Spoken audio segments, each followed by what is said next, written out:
What a great fall afternoon. Just a beautiful day. Got back to work on a Focus Friday. The guys look great. They're in great spirits. The energy was exactly spot on. Working through all the stuff that we do on a Friday, first, second, third down, the red zone stuff, all the situations. And I could just feel us just taking steps and just growing in our schemes, growing in our connectedness and the way we play together. So really happy about that today. Dave, if you had to put a percentage point on Clowney playing, what would you? I know he's listed as doubtful. Yeah. What would you do? It'll be a game day decision, so doubtful. With him not on as part of the pass rush, what do you lose as a defense? Yeah, just next guy's up. We know we'll count on the guys that are there if he doesn't go. They got a great opportunity to get out there and show us what they can do if they can help us. Any thought as to whether you guys would activate Lawson and/or Marquise? That's a possibility. That's why they're here, so we could evaluate them and see if they can help us on Sunday. Is Chuba one of the most underrated players in the NFL? I don't grade him against other people. I just know he's doing a fantastic job for us and what we ask him to do in our schemes, and certainly somebody that really champions the cause of how to play football, how to prepare, how to go about your everyday. So really just can't say enough about Chuba and what he's meant for us. What have you seen out of Shaq and Marquise since they've been here? Yeah, just veteran players, know how to use their hands. They got a plan for playing the run game, for playing the pass game, nice toolboxes in the pass rush and those things. So, again, it's just a matter of getting eyes on them and feeling comfortable about them being ready to play football.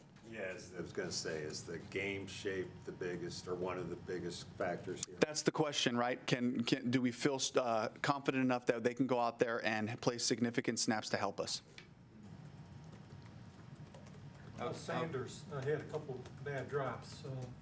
Does he have something to prove coming into Sunday? Just be himself, be the player that we know he is, and that's always going to be my message to guys. They're here because they're fantastic players, and we're counting on them to make the plays when they come to them. On the telecast, I think it was Vilma, but don't quote me on that. He said he was playing scared after the drop in the red zone.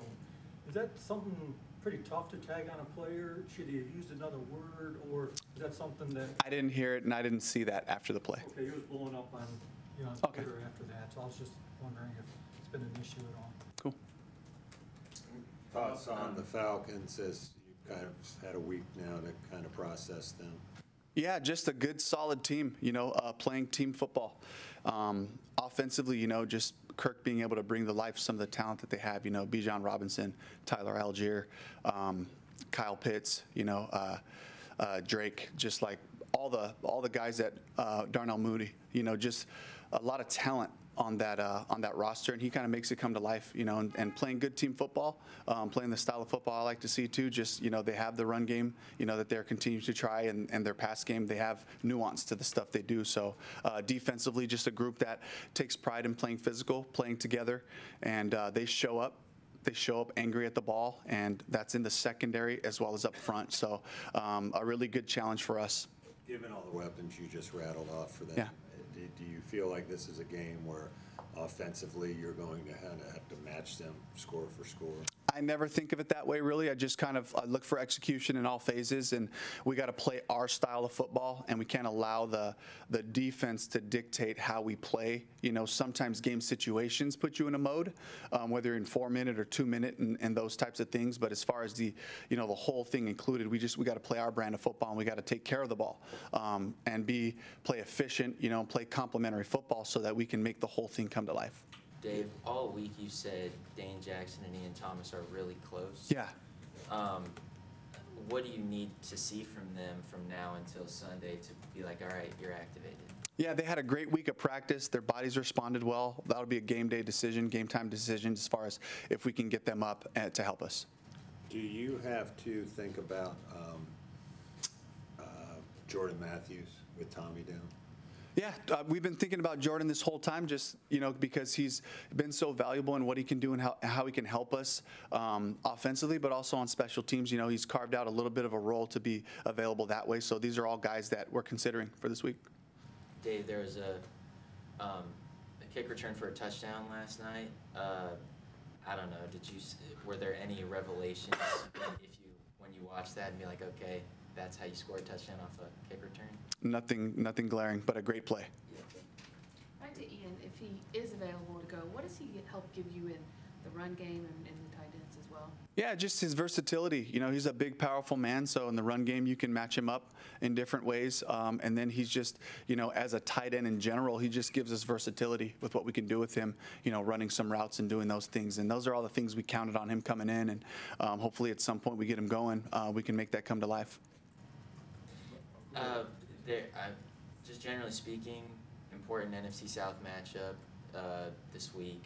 Is there a special emphasis on it being a divisional game this week, or I imagine not because you're shaking your head? Nope, never. Every game is so important to us. They all count. They all are meaningful when you go into the end of the season, you know, whether you can play yourself into a position for the division or for a playoff wild card berth, whatever that is.